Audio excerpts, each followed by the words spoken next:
ইদমস্তু সন্নিকৃষ্টম সমীপতরবর্তী চৈতদরূপম অসদস্তু বিপ্রকৃষ্টম তদিতি পরোক্ষে বীজানিয়াত। আবার শ্লোকটা শুনুন। ইদমস্তু সন্নিকৃষ্টম সমীপতরবর্তী চৈতদরূপম অসদস্তু বিপ্রকৃষ্টম তদিতি পরোক্ষে বীজানিয়াত।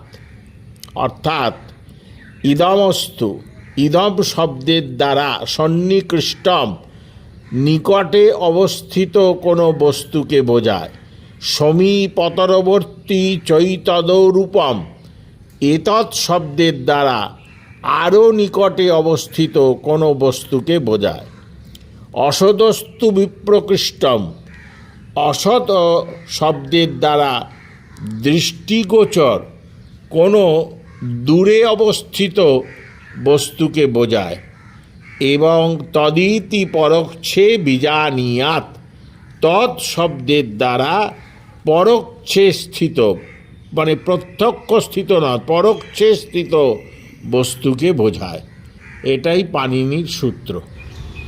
সমীপ কথার অর্থ হচ্ছে নিকটে, আর সমীপতর কথার অর্থ হচ্ছে আরও বেশি নিকটে। তাই প্রথম সমীপ বলা হয়েছে, তার সমীপতর বলা হয়েছে।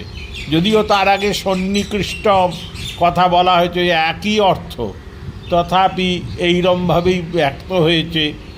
এইগুলো প্রয়োগকে মানতেই হবে। সন্নিকৃষ্ট, সমীপ একই অর্থ, আর সমীপতর মানে আরও বেশি নিকটে।